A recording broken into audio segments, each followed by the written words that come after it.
Listen to the Age of Fission radio show with your host, Lonnie Clark. We stand together and accept that we now live in a world transformed by Fukushima. Monday, Wednesday, and Friday from 8 a.m. to 9 a.m. Pacific Standard Time here on UCY.TV radio.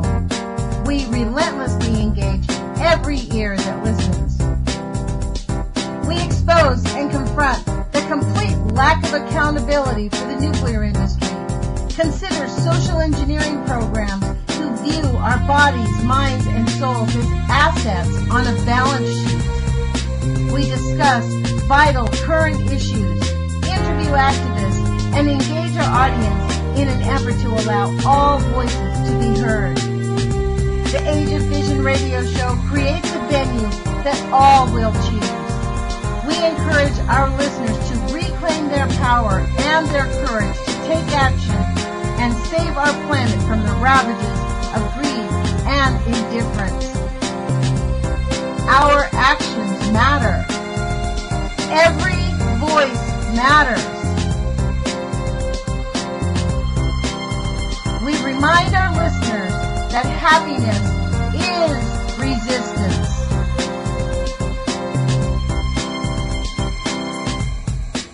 Love is greater than fear.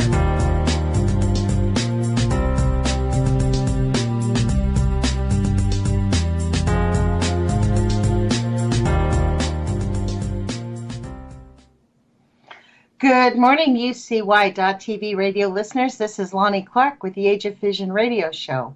Thank you for joining us this morning. Today is February 17th. And on Wednesdays, we have interviews with activists and healers and people that help us live in this age of fission. And today, we have the great honor of having Sean from the SGT Report join us again to explain what's happening in the world of economics, how it all ties into the whole complete, what I consider to be brainwashing of the worldwide people, not just the American people, to keep themselves to sit down, shut up, while we're all lab rats for the oligarchs. So, Sean, thank you for joining us this morning. Lonnie, thanks for having me. It's good to be back. It's really great. Thank you for joining us. So much has happened in the world of economics in the last few weeks. I mean, I couldn't wait to talk to you this morning. There's been so many things that have happened that I just, I don't know how you felt, but I want to ask you about this COMEX index falling by 73%. Did it ever go back up? Did they ever revise those numbers? Are you talking about the precious metal stocks over there Yeah. at the COMEX? Yeah. No, I mean, there's been a run on COMEX Physical. It's been going on for quite a while, and it only seems to be getting worse. But there was a really interesting thing that happened back on January 28th, which I've called a historic event, and that's that the London Silver Fix broke for the first time in recorded history. Now, what that means is that back in the early 1900s, the Rothschilds set up the London Silver and Gold Fix, and twice a day, the Rothschild Criminal Bank and associated bankers would literally set the price of gold at the price that they saw fit. Now, that went on for darn near 100 years, and back in, I think it was March or April of 2014, Lonnie, they went to an electronic silver fix. And the electronic silver fix is under the control of the CME and the LBMA, and it broke for the first time on January 28th. Now, what that means is that on the 28th, the silver futures were trading at somewhere in the neighborhood of $14.30, $14.40, $14.25. I think it was $14.31 an ounce. And the criminals in London set the price at, I think, around $13.52. It was roughly 80 cents below the market price of silver. Now, every single time that they've done that in the past, when the market would open, silver would go down 80 cents.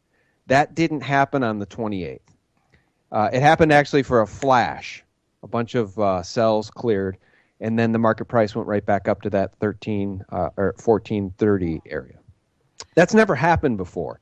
So there's a bit of excitement in the space with those of us who follow the precious metals and the criminal manipulation of gold and silver.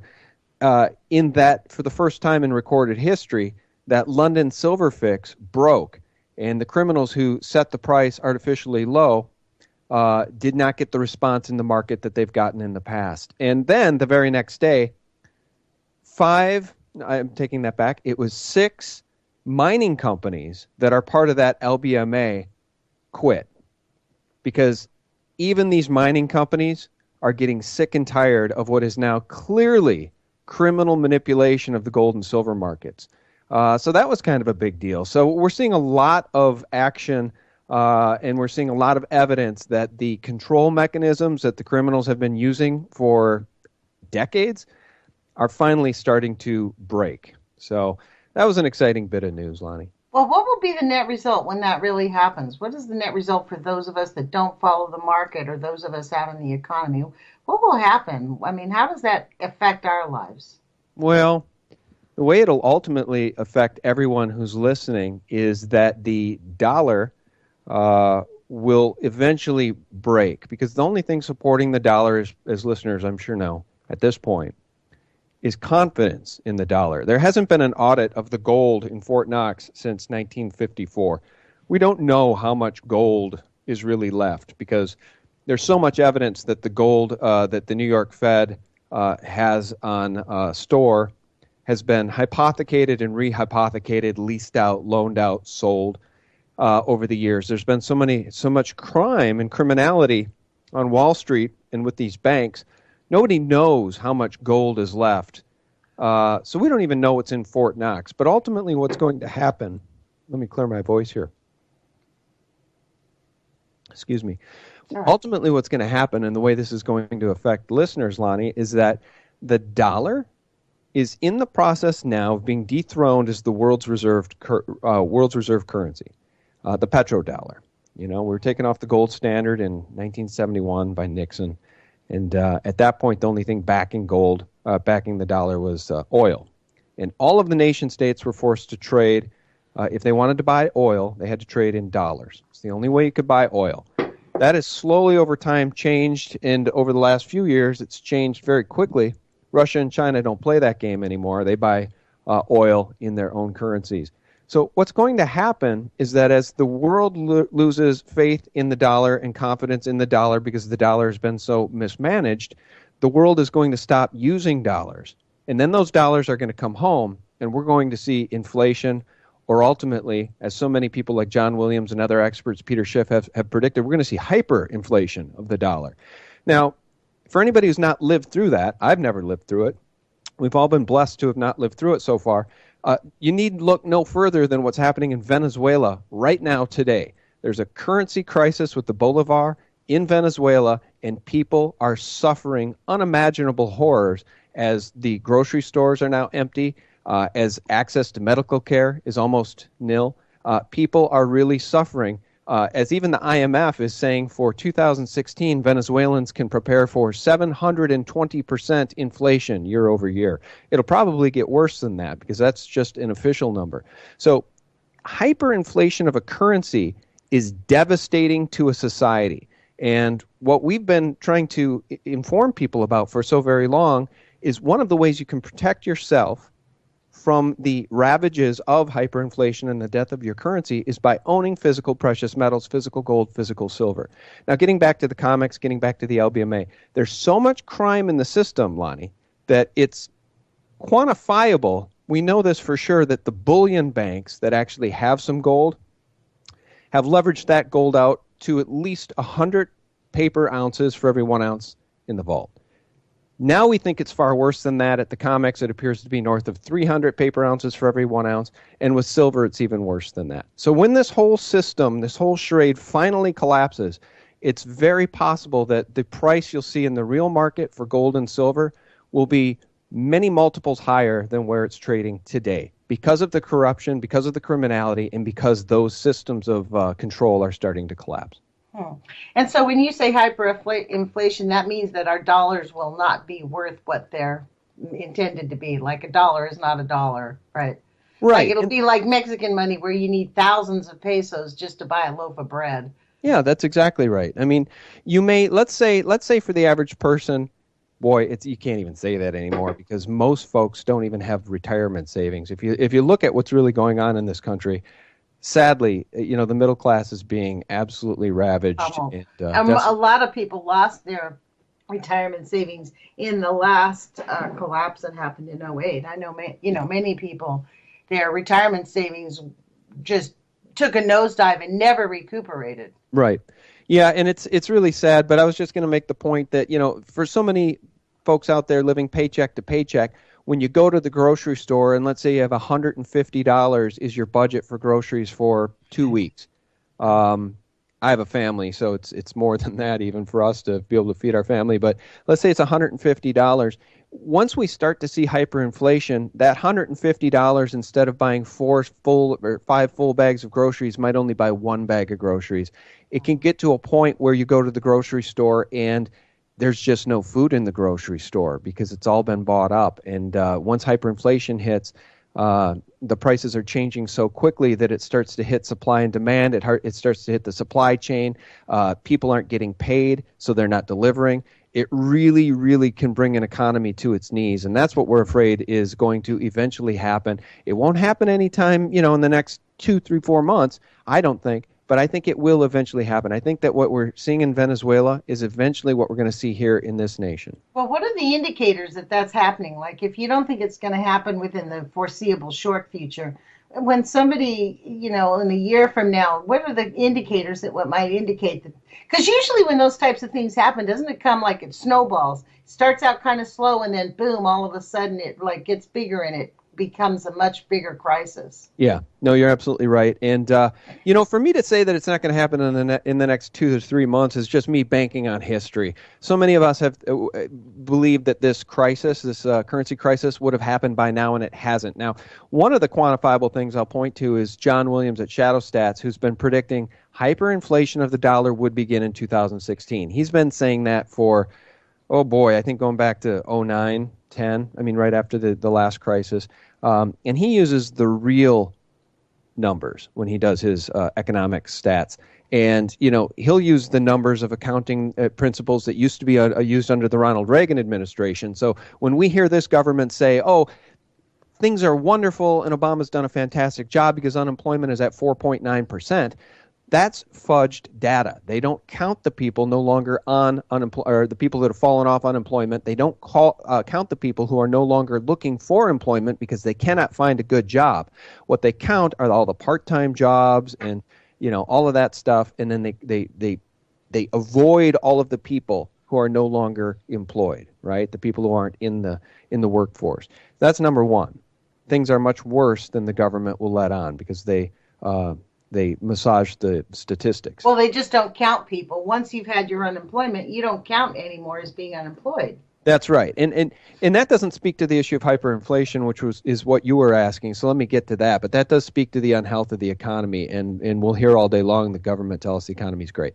I think the single best statistic I can give you that exemplifies what's coming is the fact that when Bush left office, and by the way, my right-left paradigm has been broken. I'm no more a Bush supporter than I'm an Obama supporter. But when the last Bush left office, we were $9 trillion in debt, and now we're $19 trillion in debt. So all of the debt that it took all of the presidents to get us... Well, let me get you corrected a little bit about that. Part of the reason that we're so far in debt, one of the things Bush did was he didn't count a lot of the debt that he created. He had 2 budgets. Well, irregardless, it doesn't matter. So we're still in a big hole. The whole thing is, I agree with you that there was this huge debt created, and we can even go back beyond Bush because there was fudge numbers even before then. So there was this 2 sets of numbers. Obama brought them in together, but his policies have not really worked to stop the harm being done on our economy. Well, it's even worse than that, actually, because, they say we're $19 trillion in public debt, right? And then we have these unfunded liabilities, Social Security, Medicare, Medicaid, unfunded liabilities going out for decades, which puts the real debt at over $200 trillion, because all of those promises can't be paid. Right. But irregardless, that $19 trillion statistic, I'm not even sure how accurate that is, Lonnie, because we know from the Pentagon's own admission, since 1996, they've lost $8.5 trillion. You don't have to take my word for that. Look it up. That was reported by NPR and others. $8.5 trillion. You can't misplace a wallet with $8.5 trillion.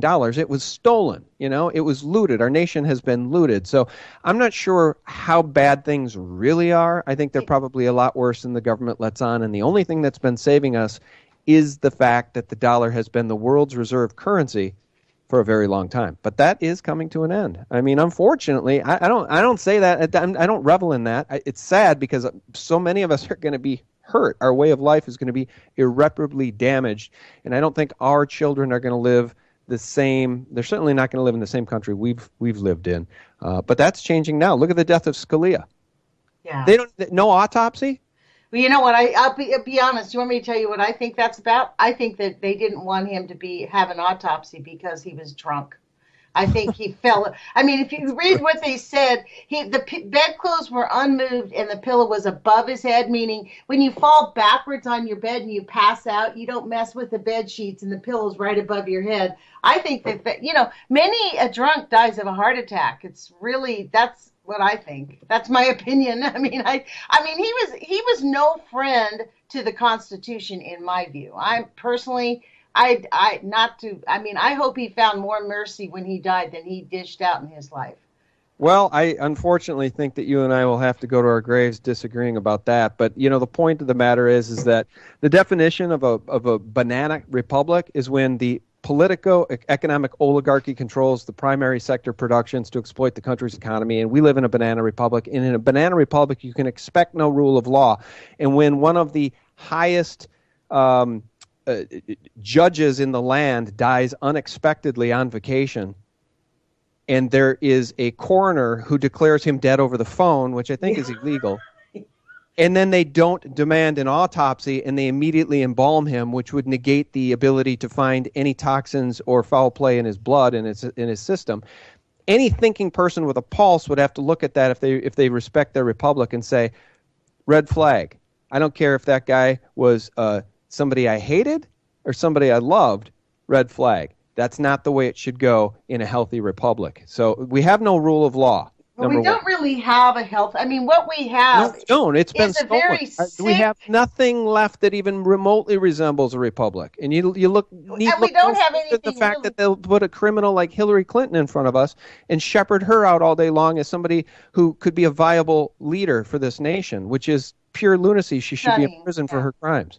It's actually stunning. And you know what's really stunning? Because people actually expect people, women like me to just automatically be.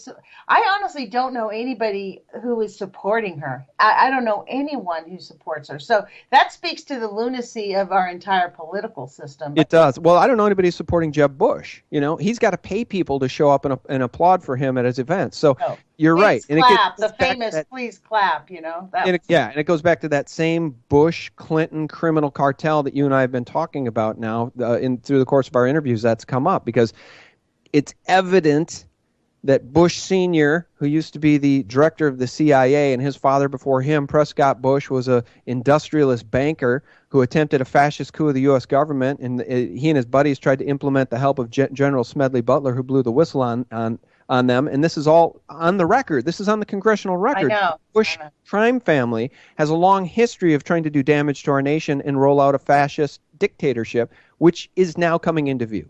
Yeah, well, they have that long-term view. They have no problem being patient. That's the issue. This is what we, as people who are trying to really reinstate our Constitution and get our country back on track, we have to remember we have to have the long-term view, because they certainly do. Like, they do not take no for an answer, so we have to make sure that our yes is what happens. Like, one of the things that I've discovered on this radio show is, I cover social engineering and the nuclear stuff. The waste of the technological waste that has been dumped around the country with complete disregard, not just nuclear, but all kinds of waste. Our country is a toxic slough of a mess. And the way that the technologists' attitude about it is, we don't have to worry about the mess because they have the science to keep us alive, without regard for the quality of our lives or what it does to us. It is such an outrage, Sean. I mean, getting back to what you said about the trillions of dollars, I heard on your radio show, and I really recommend everybody go to the SGT Report and listen to Sean's. I mean, you put out some awesome interviews. Had a gentleman on a few weeks ago that I wanted to ask you about was the Exchange Stabilization Fund. Mm-hmm. Do you think that those funds that the Pentagon can't find, I mean, they have to put the money somewhere. Do you think it went there? Well, yeah, your guess is as good as mine. I don't know.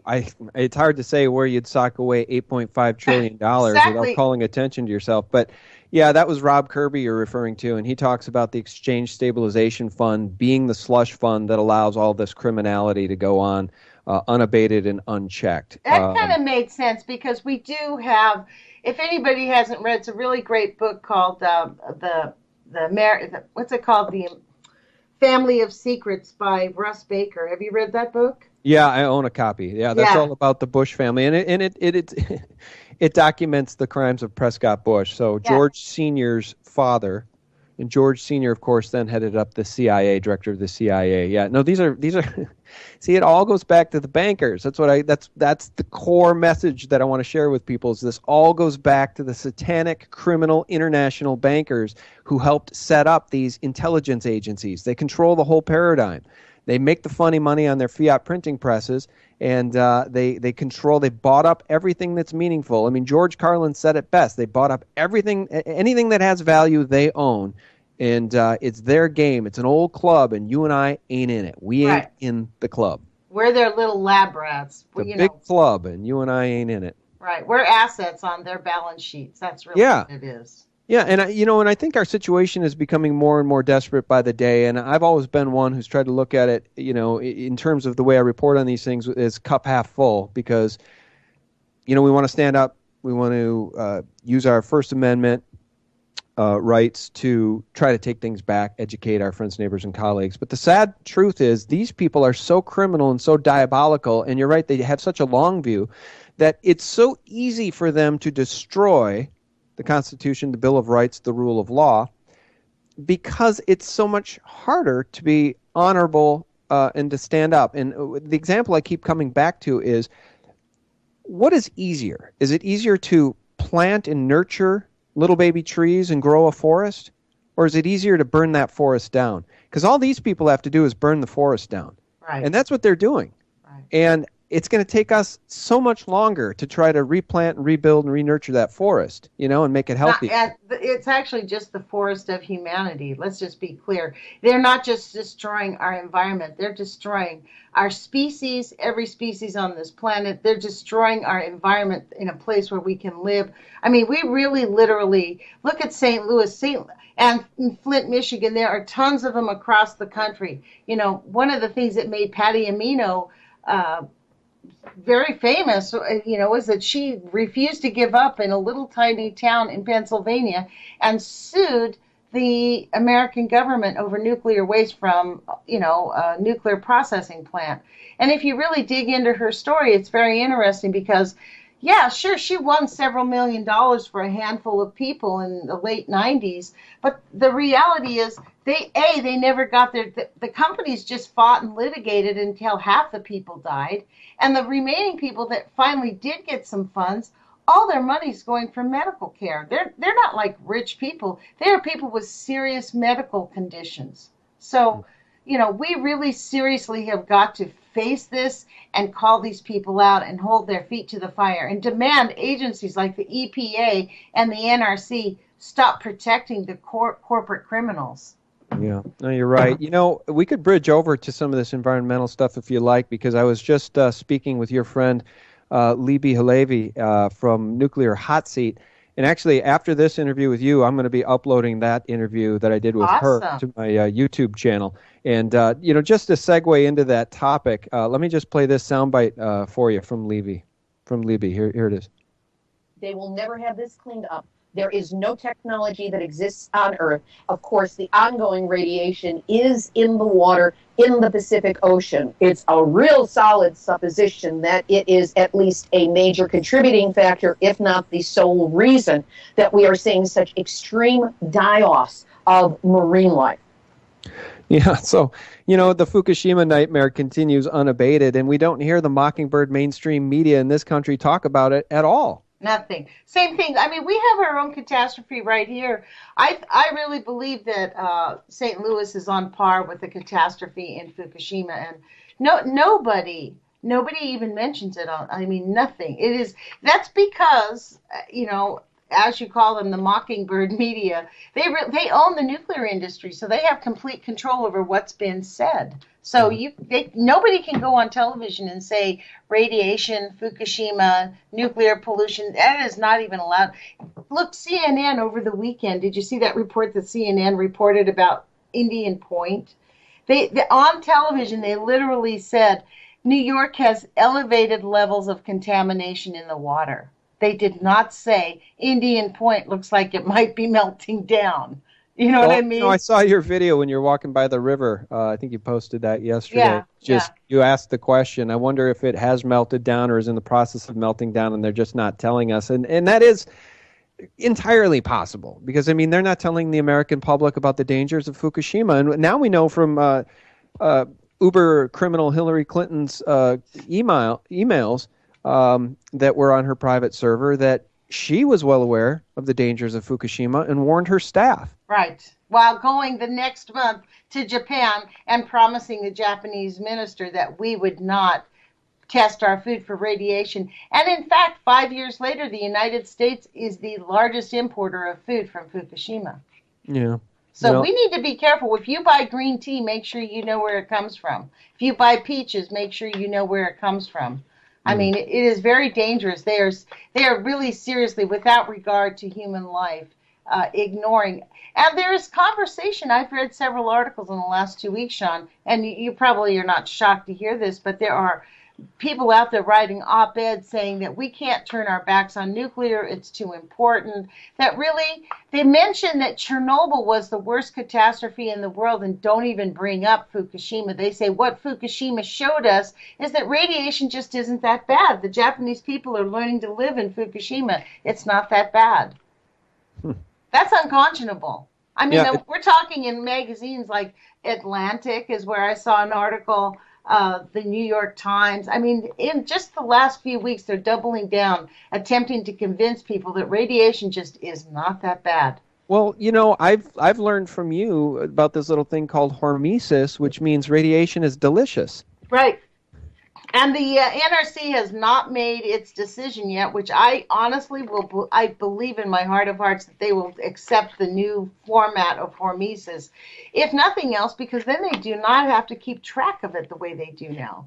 And then it will indemnify even to a greater extent all these people who are, the Native Americans now, over 60% of the uranium tailings get dumped on Native American lands.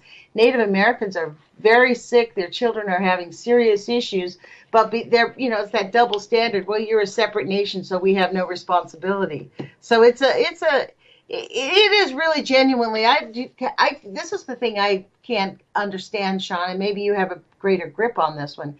How is it this is the oligarchs, the people that are really, I call them the kleptocracy because they're stealing everything.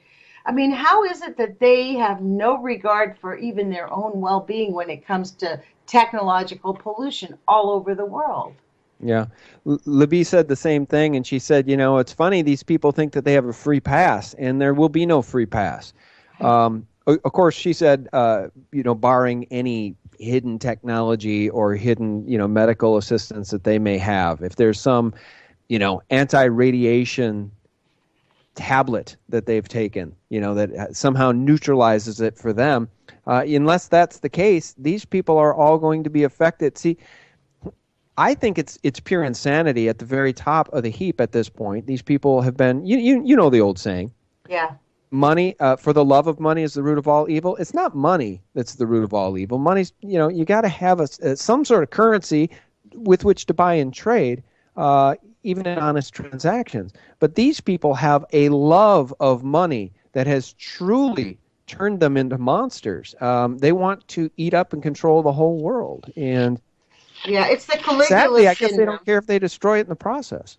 I think it's this Caligula syndrome. They Yeah. think that they're on the pinnacle, they're on the top so high that their little world, they cannot even imagine their little world, their super elite world collapsing around them and getting to the point where they just, it's going to get to the point, even if they have private farms and, that are insulated and stuff, the kind of life that the livestock and the kind of food they can grow, you can't, there is no getting tritium out of the water. That's the hardest part is they have done nothing to try to figure out how to get tritium out of the water, how to reverse the effects of radiation or any of these other, even the Monsanto criminals. You know what I mean? Like it's such a cacophony of disregard for life on our planet. It is just, I'm stunned, Sean, that people are not up in arms about it. Like, this is the thing that I just have a hard time facing is people are just so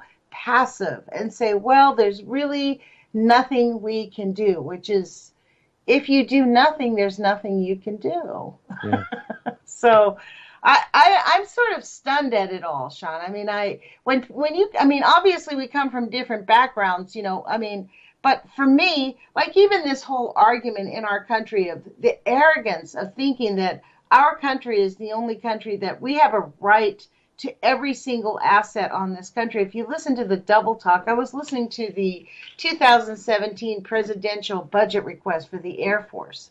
And the general basically told Congress that, they want $34 million to upgrade their nuclear weapons. And they're like, well, why do one of the senators said, why do we need, he's like, well, we need these things just in case one of our friends wants to purchase these things. We don't want to be caught with empty shelves, which was stunning to me, the whole attitude. He said, well, we've looked back at the last 15 years and we're projecting for the next 15 years what we need. So that tells me that their attitude is perpetual war. That's our only asset. That's the only thing that we promote in this country. Yeah. And there's no regard for life on our planet. Yeah. Well, you know that it used to be called the Department of War, right, at the Pentagon? No, I did not know that. It used to be called the Department of War, not the Department of Defense.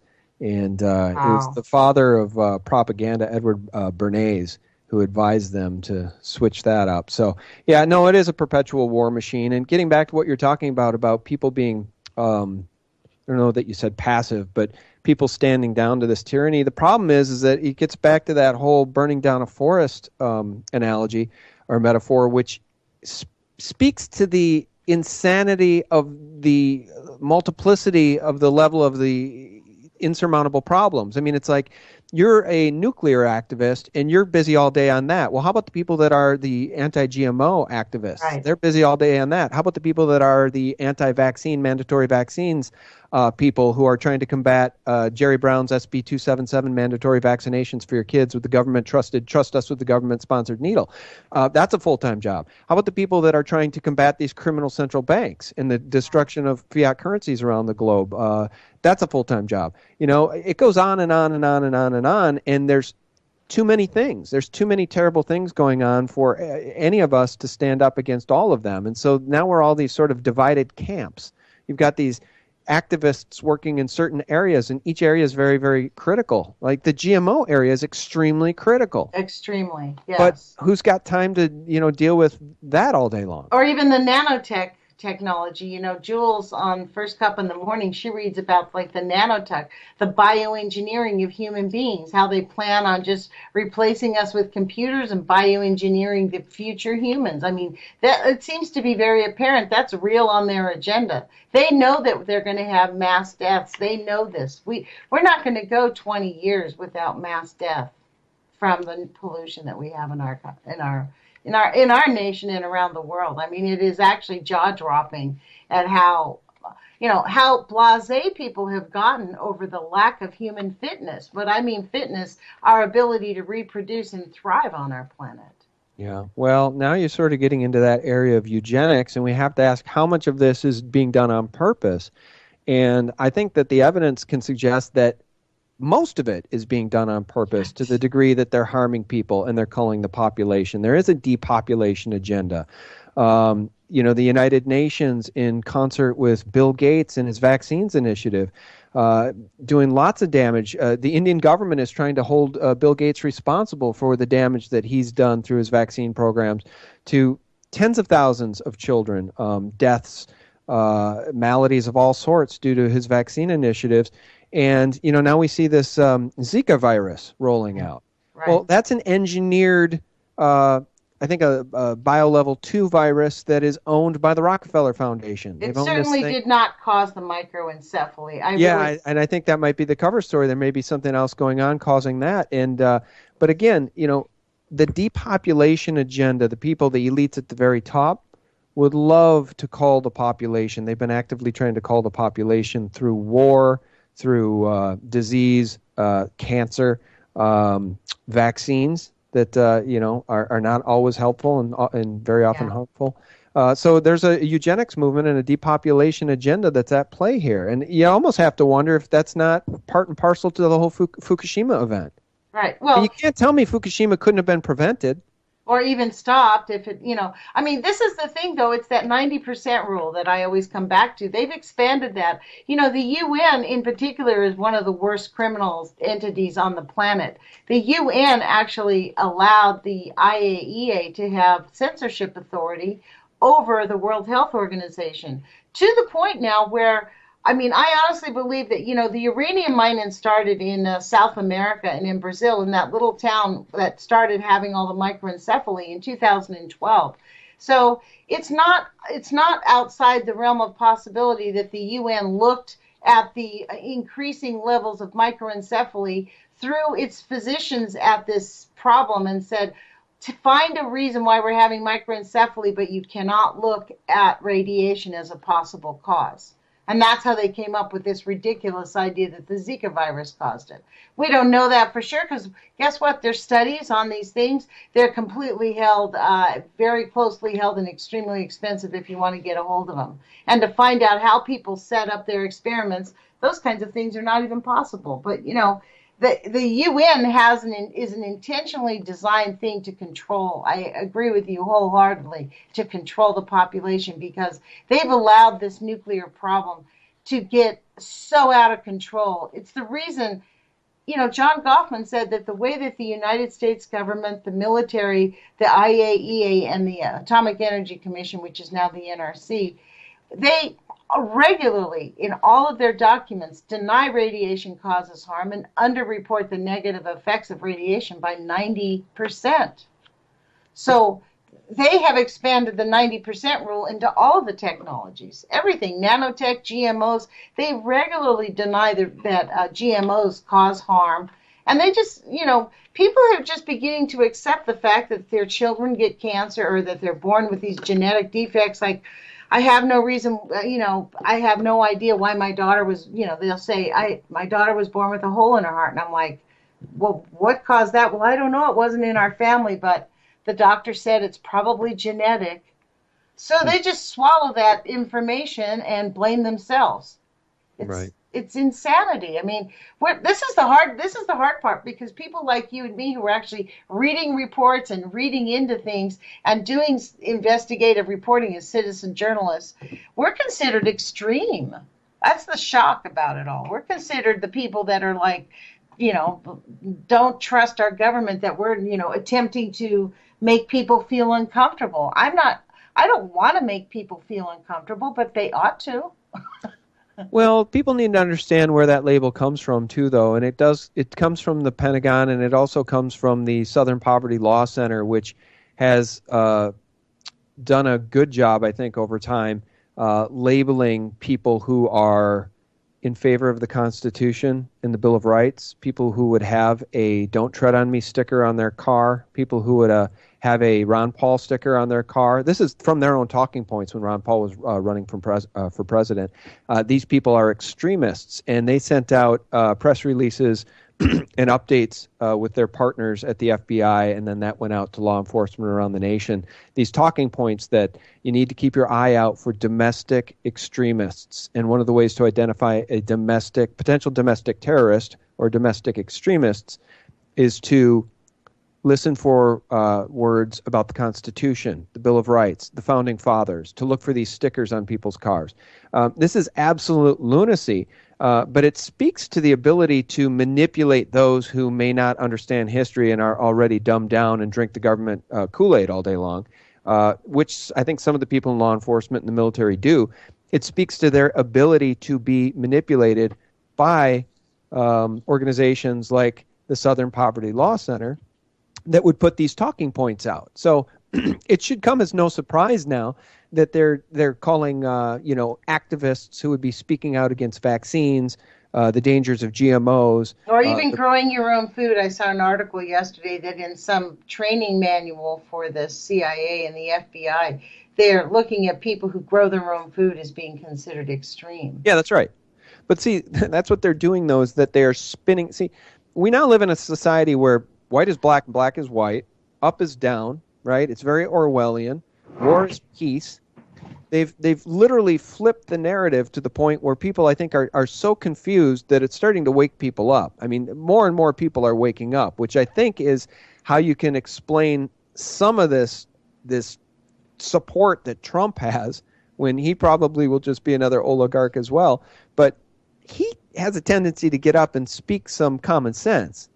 That's not the same common sense you get from somebody like, who else is running against him? Cruz, Rubio, they're talking head puppets. Clinton, Obama, well, he's already got his, but Clinton. Bush, Yeah, and I'm not saying Trump's a great guy. I'm saying Trump speaks common sense. People. Well, you know what? I have to, full disclosure here. I'm a very big Bernie Sanders supporter. I think. Yeah, no, I know you are. To me, Bernie Sanders he will go after and attempt to break up the big banks. He is going to do some things fundamentally, campaign finance reform. Those are the things I think are first on his agenda that he's talking about that must get changed before we can take anything back. That to me is common sense conversation. If we're going to take it back, we have to break up the big banks, period. Yeah. But notice how he doesn't have a chance, right, to the degree that we keep hearing that even if he wins the delegate count, Hillary's got the super delegates. I mean, they're just going to steal it. Well, they're going to steal this thing.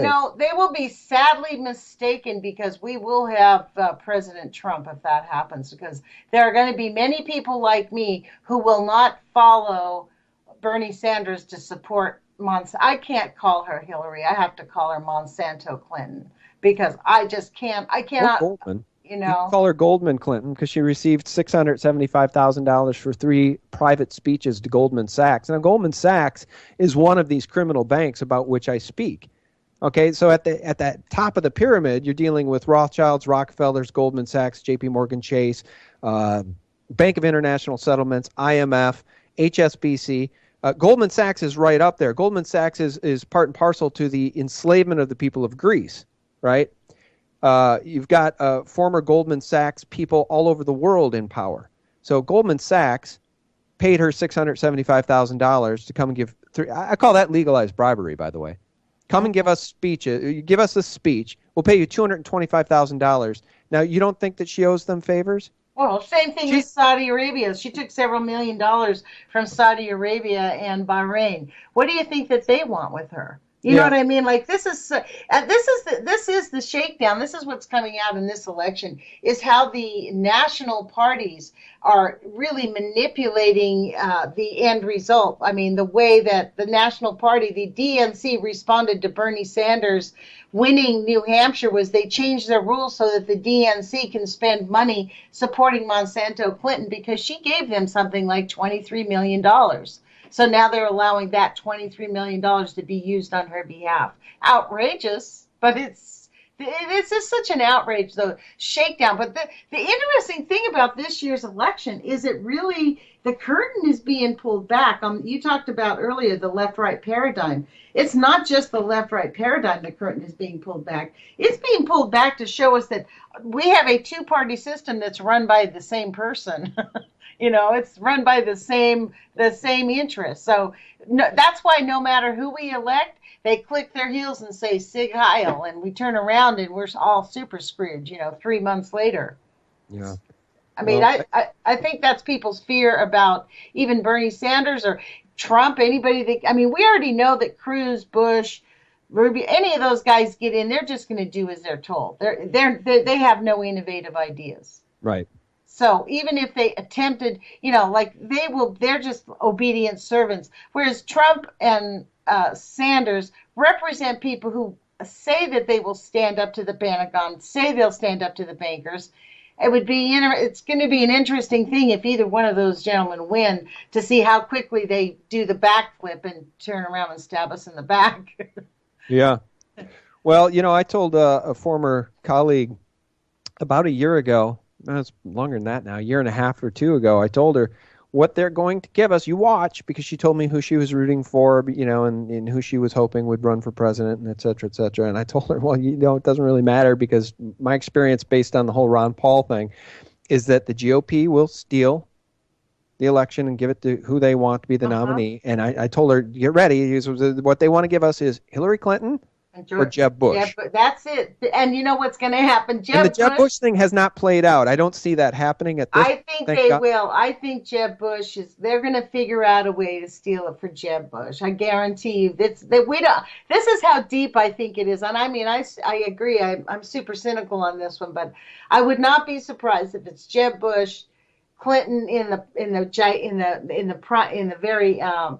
general election, and Bush is going to nominate Scott Walker as his running mate in honor of his dad. So we'll have a Bush Walker candidacy. Oh, well, it would be. That's cynicism, isn't it? No, but it makes sense. And it's what I predicted. I just don't see things playing out that way now, because the weird thing about Jeb Bush, though, is he has such a tremendous lack of support that he should have bowed out of the race by now. And the fact that he hasn't does leave me wondering if somehow they're not going to revive. Because you got to remember when McCain came from nowhere.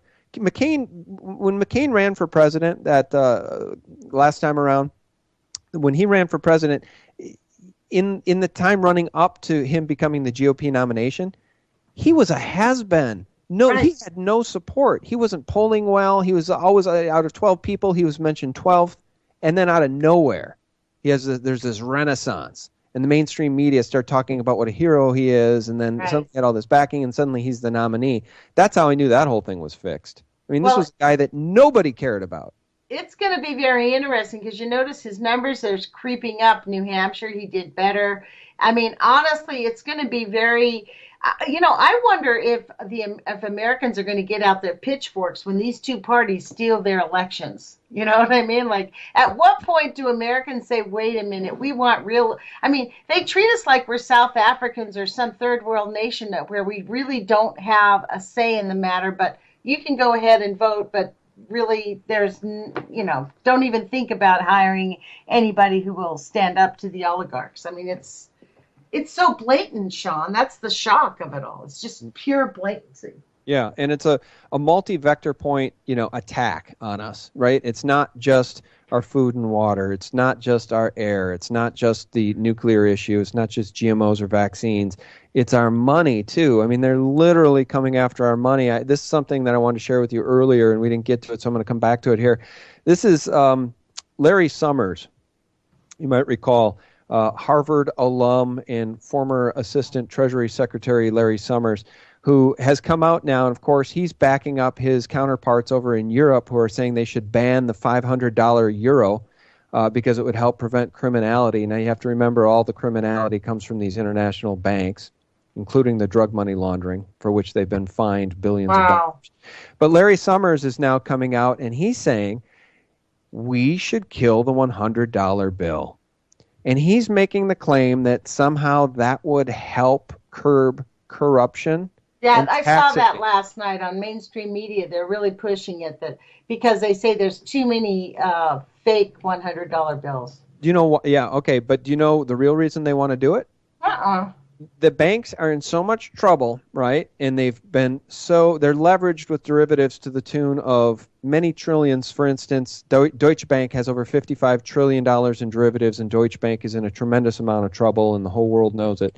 These banks are now the central bankers are talking about going to negative interest rates. That means, say you had $10,000 in your savings account, Lonnie, instead of getting a 1% pathetic return, you'd get a negative 1% return, meaning they would take from you What? $100 at the end of the year for the privilege of you having the money in their banks. But here's the problem. When they ban cash, what's your alternative? You can't get cash out of the bank.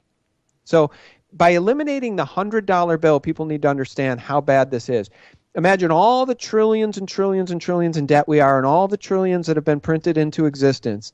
Out of all those trillions, there's only $1.4 trillion of actual paper money in circulation. The rest of it is ones and zeros on computers. If they got rid of the $100 bill, that would eliminate the value of 78% of all of the remaining currency in circulation. Because think about a $100 bill. Oh It's my the biggest bill. gosh. The next biggest bill, really, nobody uses the 50. The next biggest bill is the 20. If they call in all the $100 bills and stop issuing new ones, that will reduce the paper circulation of currency by 78%. They want to lock people into their criminal banking system, and that's why I've been telling people you need to have some physical gold or physical silver. You got to have a little bit of a safe harbor when these people actually lock down what's left of our monetary system. Because it's actually coming. That's a forerunner of them actually locking it down, is them canceling the currency that they've issued. Yeah, and it unfortunately, people are so brainwashed. I don't think there would be a rebellion against this idea either, but there ought to be. People ought to absolutely rebel against a notion as anti-liberty as we're going to make you deal in ones and zeros at our criminal banks and we're going to ban cash. There's literally nothing more tyrannical than that because it absolutely removes your ability to transact privately with your neighbor or harbor your savings from these criminals. It is the most anti-liberty thing I can imagine aside from coming after our guns. Huh.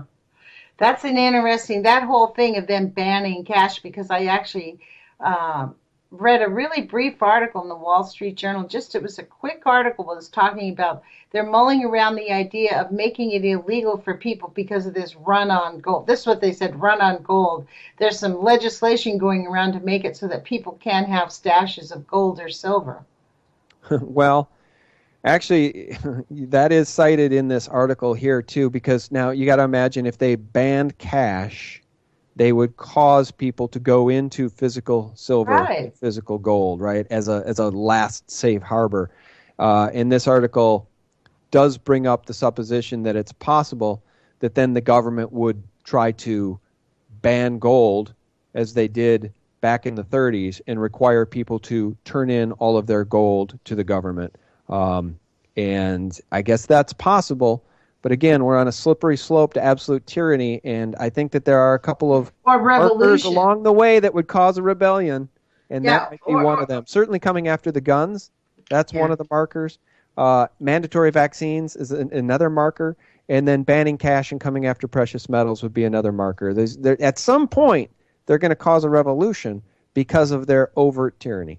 Yeah, I mean, what they're counting on is people sitting down and shutting up, or being too sick to stand up. Like, there's major motivation for people that don't want to buck the system, because many Americans, and more than half, are on some type of a pharmaceutical drug. They don't live a healthy lifestyle, so they get it completely that if they stand up to the system, they might not get their big pharma medication every single day. So they're counting on that. But I think I agree with you, Sean, 100%, that if they push people too far, it's just going to upset the apple cart. I mean, totally, people are not going to take it. I mean, I don't know what it'll take, but when it comes, it's like it's so pent up. It's like a volcano, right?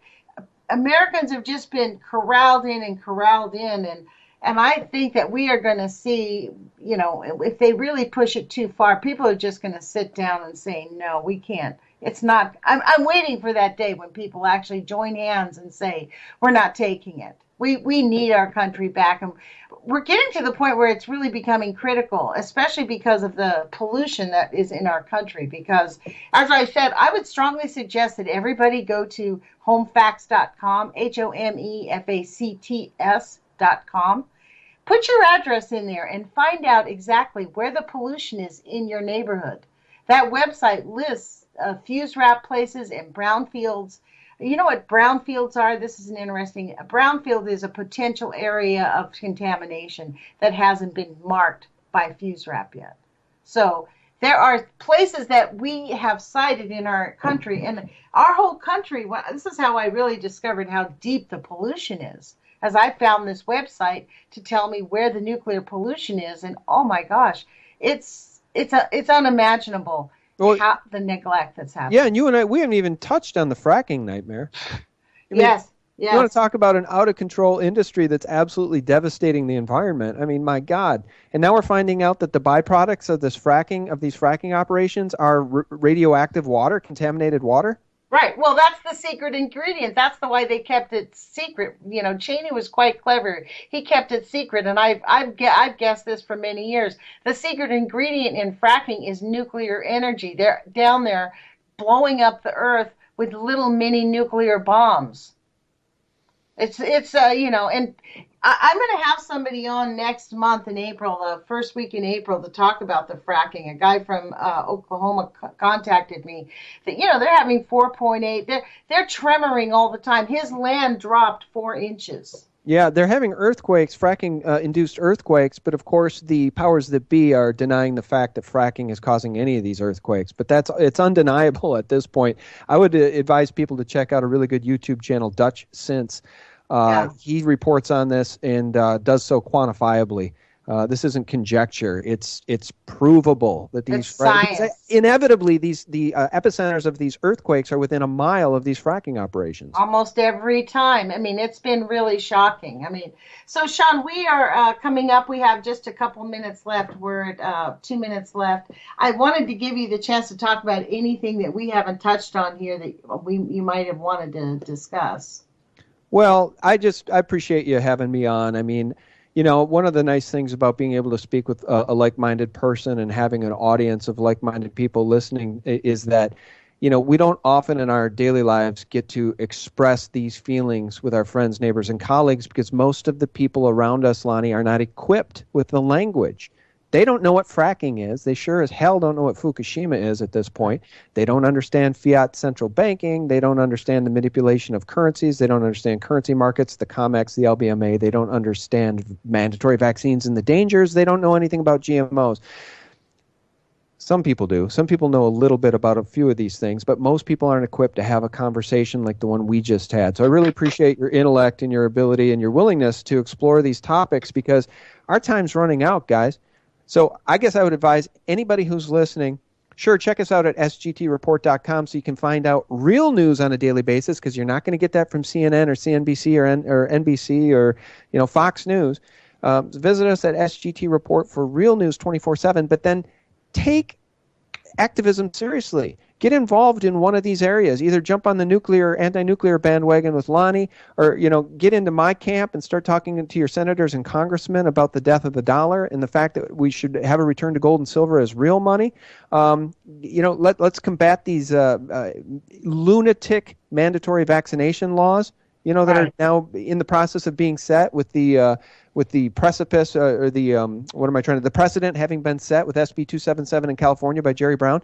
It's insanity what's going on in our country, and we need to take it back, and we need to work together to take it back. Right, and we need to really actively engage, and that really means call our elected officials because they're the ones that have the power to control these things. We need to make them feel the pressure that they will not have a job unless they do what we tell them. No matter how much they want to steal the election, we can always take it back. I think that's very, very important for us to actively engage.